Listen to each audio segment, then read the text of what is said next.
Halo semuanya, selamat datang di channel SM Media dengan gue Erwin. Dan pada video kali ini gue pengen bahas kamera terbaru dari Fujifilm yang anget banget, masih fresh banget. Karena kamera ini baru aja di launching secara global. Ini adalah jajaran XT terbarunya Fujifilm, yaitu adalah Fujifilm X-T5. Dan kalian bisa lihat kita punya yang X-T4 juga, yang lamanya di sini. Karena kita memang pengguna Fujifilm X-T dari dulu ya. Kita punya X-T3, X-T4, dan sekarang ada X-T5 di depan gue, tapi ini bukan punya gue gitu ya. Dan ini mungkin gue geser dulu biar nggak terlalu rame. Dan kamera ini menarik karena tagline untuk peluncuran si X-T5 ini, dia menggunakan kata-kata back to photography. Kenapa back to photography? Karena ini sebenarnya menarik gitu, konsep dari apa ya, ini sebenarnya fenomena lingkungan Fujifilm aja sih. Jadi ketika jajaran X-T3, X-T4 keluar, itu banyak sebenarnya user mereka, begitu juga beberapa reviewer di luar yang memang pengguna Fujifilm lama, itu mereka mengeluarkan review yang mengatakan kalau identitasnya Fuji mulai hilang. Kenapa? Karena jajaran Fujifilm X-T itu mulai ngarah ke video banget, ke kamera-kamera hybrid. Apalagi waktu si XS10 keluar. XS10 itu bener-bener kayak rasa kamera hybridnya Fujifilm banget, dimana rasa analognya gitu kan, rasa-rasa klasiknya Fujifilm itu mulai hilang gitu. Dan di sini, di X-T5 ini, Fujifilm kembali melihat hal tersebut dan mereka membalikan kalau X-T5 ini back to photography gitu. Jadi Fuji udah mulai ngerapihin sih. Kalau dulu itu soalnya kan dia buat video itu Fujifilm X-H1. Cuman X-H1 teknologi videonya sendiri itu mulai kalah dengan keluar X-T3, X-T4 gitu kan. Jadi agak blunder gitu. Pilihan untuk video, untuk fotosentris itu mulai membingungkan. Dan sekarang udah mulai rapih lagi karena X-H2-nya itu memang video banget gitu. X-H2, X-H2S itu udah di jajaran video banget, sehingga jajaran X-T-nya Fujifilm di sini bisa kembali lagi untuk back to photography. Dan gue saranin kalian ikutin video ini karena memang pembahasannya cukup menarik, terutama kalau kalian memang fokusnya lebih ke fotografi gitu ya. Kamera ini menurut gue bisa jadi kamera yang memang cukup menggoda buat kalian. Nah, untuk si X-T5 sendiri ini adalah kamera generasi kelimanya Fujifilm, bukan karena namanya X-T5 ya, tapi teknologi yang dibawa juga dia udah generasi kelima. Kayak sensornya dia pakai sensor CMOS 5HR yang sensornya itu benar-benar identik sama Fujifilm X-H2 gitu. Cuman X-H2 memang spek videonya lebih tinggi gitu kan. Di sini dikonsepkan atau dibalut dengan body yang lebih buat fotografi. Nah, dia sama sensornya. Jadi kalau generasi kelima itu ada CMOS 5HR, High Resolution, begitu juga HS, High Speed. Nah, kalau HS itu ada di ini, Fujifilm X-H2S ya, yang dia sensornya bener-bener high speed. Cuman di sini dia mirip dengan X-H2. Sayangnya kita nggak ada si X-H2 di sini, jadi ya nggak ada buat contohin juga. Cuman dia membawa sensor yang identik dengan Fujifilm X-H2, yang berarti membawa resolusi 40 megapiksel. Jadi menarik banget, 40 megapiksel dengan harga yang lebih murah. Kalau si X-H2 itu harga di Indonesianya sih udah ada, kalian bisa cek di toko-toko online atau toko kesayangan kalian. Cuman untuk MSRP luarnya itu sekitar 2000 US dollar kalau untuk si X-H2, sedangkan si X-T5 ini namanya jadi bikin gua agak belibet juga ya. Tapi si X-T5 ini dia dijual dengan harga yang lebih murah, 1699 US dollar gitu. Jadi dia opsi yang lebih murah, dan kalau kalian perhatiin dia much more compact juga gitu. Lebih compact kalau kita bandingin sama X-H2. Ini X-H2S tapi ukurannya sama persis. Dan dia bener-bener beda banget secara ukuran. Di sini jauh lebih compact. Karena untuk si X-T5 ini, bahkan dia ukurannya lebih compact dari si X-T4-nya. Mungkin kalau dari arah situ kurang kelihatan ya, tapi si XT5 ini secara signifikan dia kembali lagi ukurannya itu jadi mirip-mirip XT3 gitu. Jadi lebih kecil dari XT4 yang membuatnya jadi lebih compact lagi walaupun tetap membawa teknologi generasi kelima yang teknologinya lebih gokil. Tadi sensornya aja 40 megapiksel gitu ya, jelas lebih tinggi dari XT4 dan juga XT3. Sama dia juga punya teknologi bahkan bisa sampai 160 megapiksel. Dengan namanya itu teknologi pixel shift-nya gitu ya, yang ngumpulin beberapa foto disatuin dan itu jadi 160 megapiksel. Dan sebenarnya 40 megapiksel aja di sini juga udah gede banget. Jadi dia sensor APS-C 40 megapiksel itu udah high resolution banget sebenarnya. Nah, walaupun sensornya high res, dia di 40 megapiksel, cuman ketika gua coba, ya pastinya kan dia memberikan kualitas gambar yang tajam banget juga 40 megapiksel. Cuman ekspektasi gua adalah dia sensornya akan lebih lambat. Memang dia lebih lambat kalau dibandingin si X-H2S ya. X-H2S ini kan high speed jatuhnya. Dia agak lebih lambat, cuman dia didukung juga dengan mechanical shutter yang cukup cepat. Karena mechanical shutter dia, kalau misalkan kalian moto continuous, itu berada di 15 frame per second. Jadi lumayan kenceng, cuman perlu di-note karena dia resolusinya 40 megapiksel, otomatis ukuran filenya juga gede-gede. Dan kalau misalkan kalian burst, itu buffer time-nya nggak terlalu panjang yang gua rasain. Jadi kalau kalian nge-burst, kalian nggak bisa kayak si X-H2S yang sampai acara selesai gitu. Dia enggak, dia agak lebih cepat, nanti buffernya habis dan dia agak melambat gitu. Sambil dia writing ke memori juga. Cuman memang buffer internalnya itu kebalap karena dia 40 megapiksel gitu ya. Dengan 15 frame per second pastinya file atau data rate-nya bakal gokil banget. Cuman paling enggak dengan 40 megapiksel, kalian disupport dengan mechanical shutter yang bisa bercepat 15 frame per second. Menurut gue itu oke banget dan kalian nggak akan ketinggalan momen juga gitu dengan fitur tersebut. Lalu secara ukuran tadi dia kan udah lebih kecil dari si XT4. Dia itu kalau gue lihat justru lebih identik dengan XT3. Cuman dia ada sedikit perbedaan juga karena kalau si XT3 ini dia gripnya agak landai ya. Di sini dia gripnya lebih tajam lekukannya. Jadi dipegangnya lebih enak. Walaupun memang tidak seenak si XT4 karena XT4 itu gripnya tebel ya.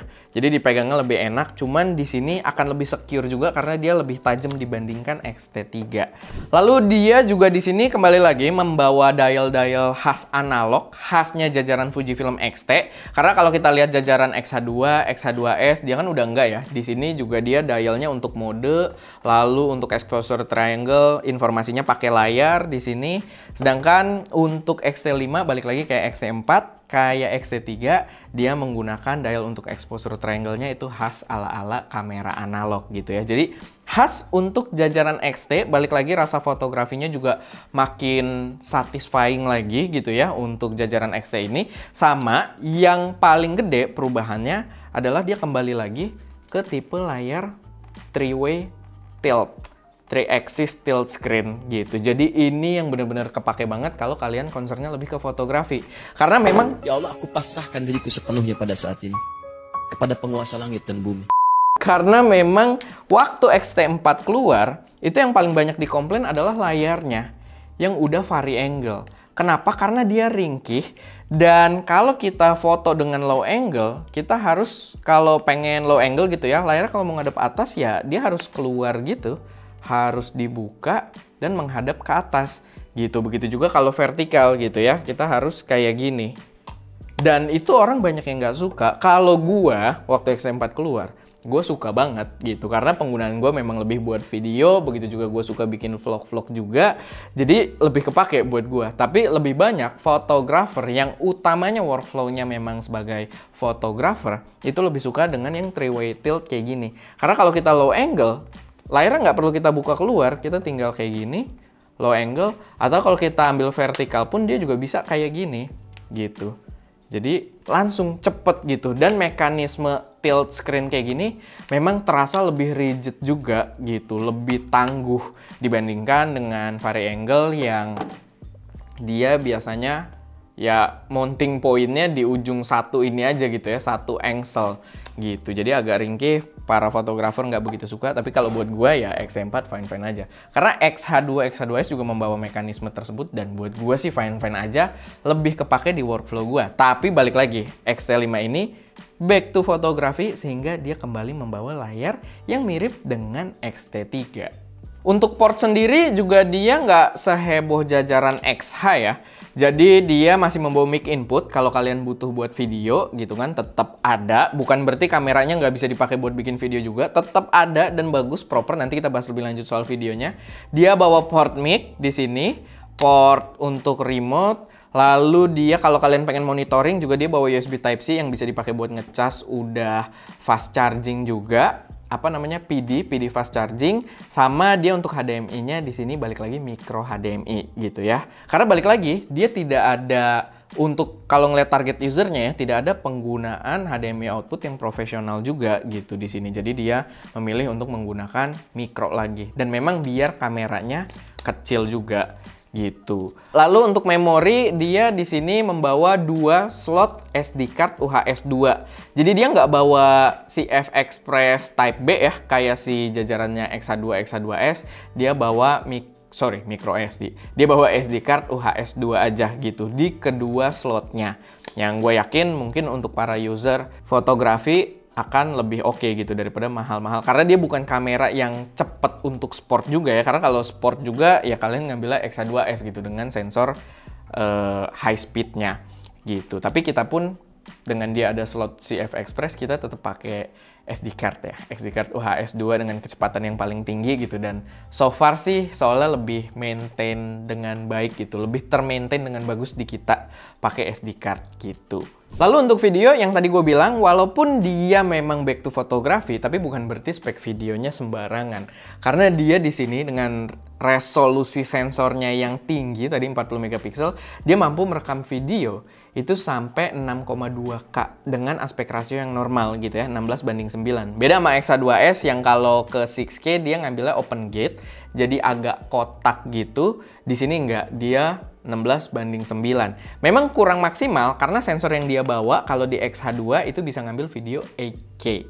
Sedangkan di sini dia ngambil video 6K aja. Tapi ya tetap itu lebih dari cukup kalau kalian butuh untuk syuting-syuting sampingan video gitu ya. Belum lagi dia juga tetap membawa format H264, H265, kalian mau 10 bit 422 dia tetap bawa. Cuman bedanya di sini dia tidak membawa ProRes karena fokusnya untuk fotografi gitu kan. Tapi ya balik lagi, format-format tersebut tetap lebih dari cukup kalau kalian kerjanya memang mungkin fokusnya ke fotografi tapi kalian pengen bikin video juga gitu kan sesekali, atau jadi kamera backup kalau kalian lagi produksi video. Lebih dari cukup karena dia membawa 10 bit 422-nya juga gitu, cuma nggak bawa ProRes aja. Jadi menurut gua kalau kalian kebutuhannya untuk ada sesekali bikin video, kamera ini udah lebih dari cukup, gue ulang lagi gitu ya, karena videonya juga gokil banget.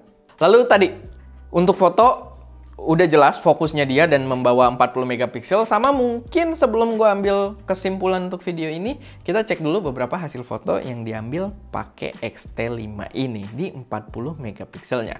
Pastiin kalian nonton dalam resolusi tinggi.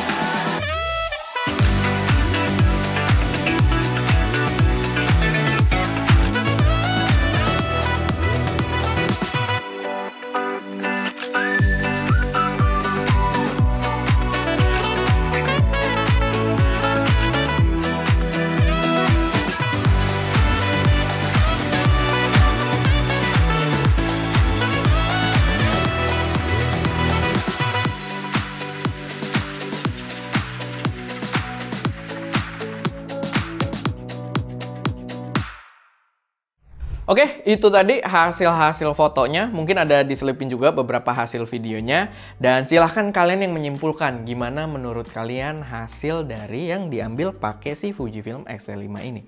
Menurut gua, kalau kita berbicara soal spesifikasi, mau kalian pengguna hybrid atau memang fokus ke fotografi, menurut gua kamera ini benar-benar memuaskan. Tapi kalau kalian fokus ya ke video, memang bukan pilihan yang tepat menurut gua. Tapi kalau fokus kalian adalah fotografi dan hybrid, kalian ngerjain dua-duanya juga, videonya mungkin persentasenya nggak setinggi fotonya, menurut gue ini adalah kamera yang bener-bener menarik gitu. Karena spesifikasi yang ditawarkan jelas menggoda banget. Cuman kita belum tahu harga di Indonesianya berapa, harga resminya.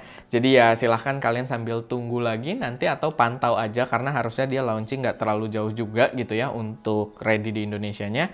Jadi ya silahkan kalian pantau toko kamera kesayangan kalian gitu kan, atau akunnya Fujifilm Indonesia. Oke, paling itu aja sih buat video kali ini. So far cukup memuaskan. Cuman untuk gua pribadi, memang karena ini tag-nya back to photography, gua sih nggak begitu consider kamera ini ya. Karena gua lagi consider banget yang ini. Ini bukan punya kita by the way. Kelihatan kan di situ? Oh ya. Ini kita lagi consider aja karena memang cocok banget sama workflow kita. Cuman X-T5 ini kalau kalian memang fokusnya ke fotografi, menurut gua bisa cukup memuaskan. Itu aja. Kalau misalkan ada koreksi, saran, atau pertanyaan, atau ada pembahasan kita yang masih agak kurang, karena gue yakin di video ini masih kurang maksimal juga ya, karena kita dapat waktu yang cukup terbatas juga nyobain kameranya, silahkan taruh semuanya di kolom komentar, biar mungkin kedepannya bisa kita sambung lagi gitu ya, pembahasan dari si X-T5 ini. Oke, itu aja. Semoga bermanfaat, bisa menambah referensi kalian. Gue Erwin, di belakang kamera Daska, dan jangan lupa untuk berkarya.